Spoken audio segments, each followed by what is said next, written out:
Hello student, भौतिक विज्ञान की कक्षा में आपका हार्दिक स्वागत है।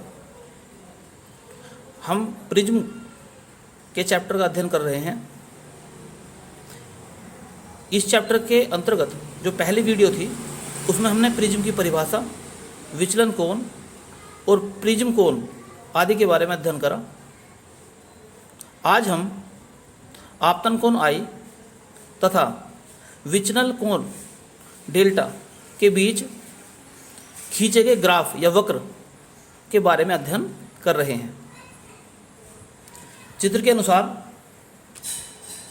जो एक्स अक्ष हमारी होती है उसको हम मानते हैं यहाँ पर आपतन कोण आई को प्रदर्शित करती है वो, और जो वाई अक्ष हमारी होती है वो यहाँ पर विचलन कोण डेल्टा को प्रदर्शित करती है तथा आपतन कोण आई और विचलन कोण डेल्टा के बीच चित्र के अनुसार एक आकृति यानी कि ग्राफ बनता है।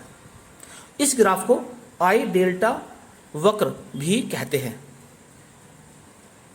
इस वक्र का अध्ययन हम स्टार्ट करते हैं करना।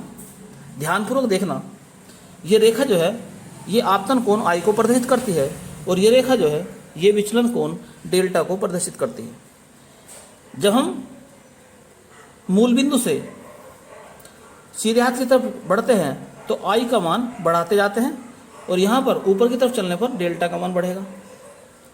अब हम देखते हैं जब आई का मान यहाँ पर है तो डेल्टा का मान कैसे पढ़ेंगे। तो आप इसके सीध में ऊपर चलेंगे और जहाँ को ये इस वक्र पर कट करेगी इसके सामने इधर पढ़ेंगे, ऐसे यहाँ पढ़ेंगे। तो जब आई का मान न्यूनतम है, थोड़ा कम है, यहाँ पर है, तो डेल्टा का मान कहाँ पढ़ेंगे हम यहाँ। जब आई का मान बढ़ाया गया थोड़ा सा और, तो अब हम डेल्टा का मान कहाँ पढ़ेंगे, इधर चलेंगे ऐसा, इधर यहाँ पढ़ेंगे यहाँ। तो आई का मान बढ़ाया हमने, यहाँ आ गए तो डेल्टा का मान ऊपर से नीचे की तरफ घटना शुरू हो गया। आई का मान और बढ़ाया तो डेल्टा कहाँ पढ़ेंगे हम, यहाँ पर, यहाँ। तो डेल्टा घट गया। आई का मान और बढ़ाया थोड़ा सा तो डेल्टा कहाँ पढ़ा जाएगा, यहाँ, यानी कि डेल्टा का मान और घट गया। आई का मान थोड़ा और बढ़ाया हमने तो डेल्टा का मान जो है हम कहाँ पढ़ेंगे, फिर यहाँ पढ़ेंगे, यानी कि और घट गया। फिर आई का मान और बढ़ाया हमने, तो जब आई का मान यहाँ पर आ गया तो डेल्टा का मान उस टाइम पे कम से कम हो गया। डेल्टा के इस न्यूनतम मान को डेल्टा एम कहते हैं, अल्पतम विचलन कोण। यदि आई का मान और बढ़ाया जाए तो अब डेल्टा का मान कैसा पढ़ा जाएगा, इस रेखा पहले यहाँ पहुँचेंगे यहाँ और इसे यहाँ मिलाएंगे इधर, यानी कि अब बढ़ना शुरू हो गया। फिर और आई का मान बढ़ाया हमने तो यहाँ पढ़ेंगे तो डेल्टा का मान थोड़ा और बढ़ गया। तो जैसे जैसे आई का मान बढ़ाते जा रहे हैं तो डेल्टा का मान भी बढ़ता जा रहा है। तो आपने ये देखा कि प्रारंभ में जब आई का मान बढ़ाते हैं तो डेल्टा का मान घटता है और घटते घटते जब डेल्टा का मान एक न्यूनतम मान पर आ जाता है, उसके बाद यदि आई का मान बढ़ाया जाए तो डेल्टा का मान अब घटेगा नहीं बल्कि बढ़ना प्रारंभ हो जाएगा। डेल्टा के उस न्यूनतम मान को ही अल्पतम विचलन कोण कहते हैं। डेल्टा के इस यानी कि विचलन कोण के इस न्यूनतम मान को ही अल्पतम विचलन कोण कहते हैं।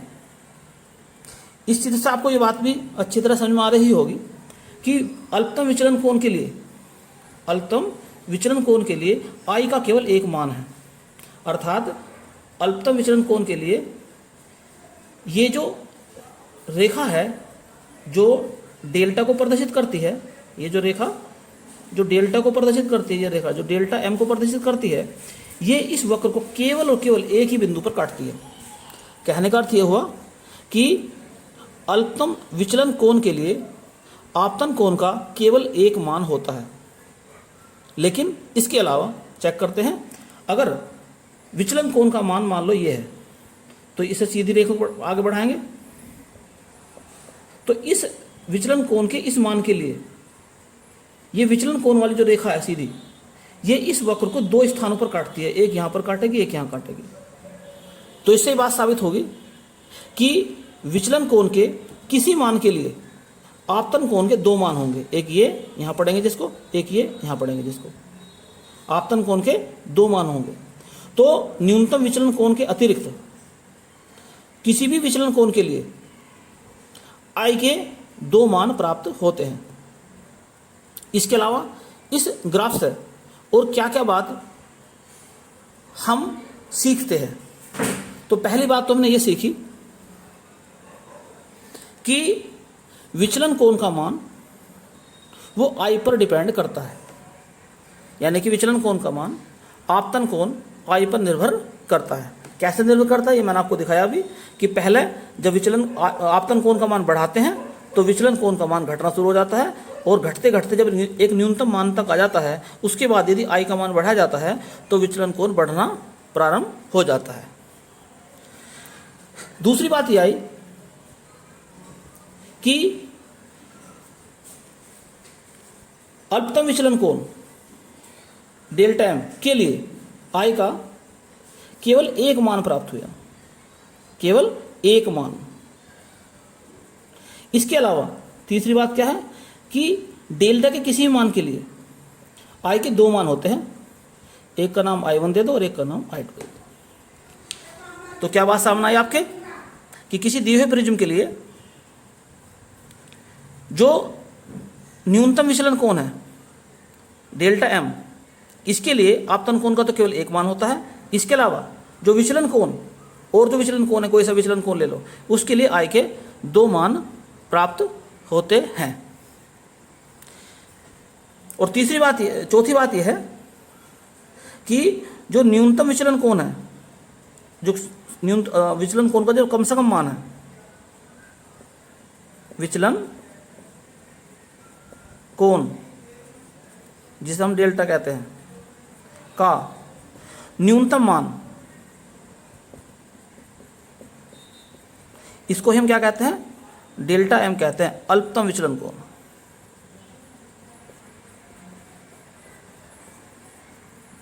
विचलन कोण।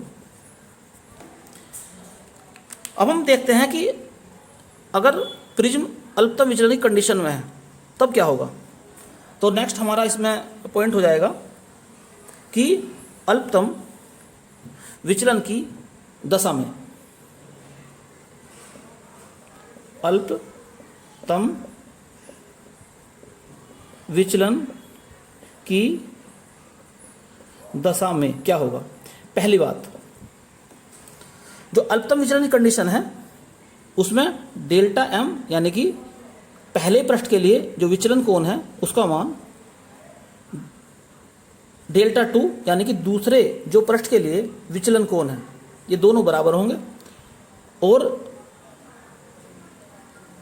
विचलन कोण का जो न्यूनतम मान है उसे हम डेल्टा एम कहेंगे। दूसरी बात क्या होगी कि R1 का मान R2 के बराबर हो जाएगा और इसको हम R कहेंगे।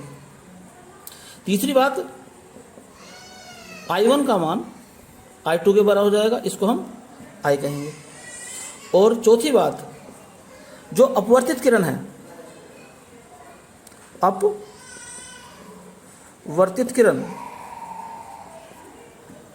वो क्या हो जाएगी, आधार के समांतर, आधार के समांतर होगी। तो कितनी कंडीशन समझ में आई आपके? देखो ध्यानपूर्वक देखो, ये आपतन कोण है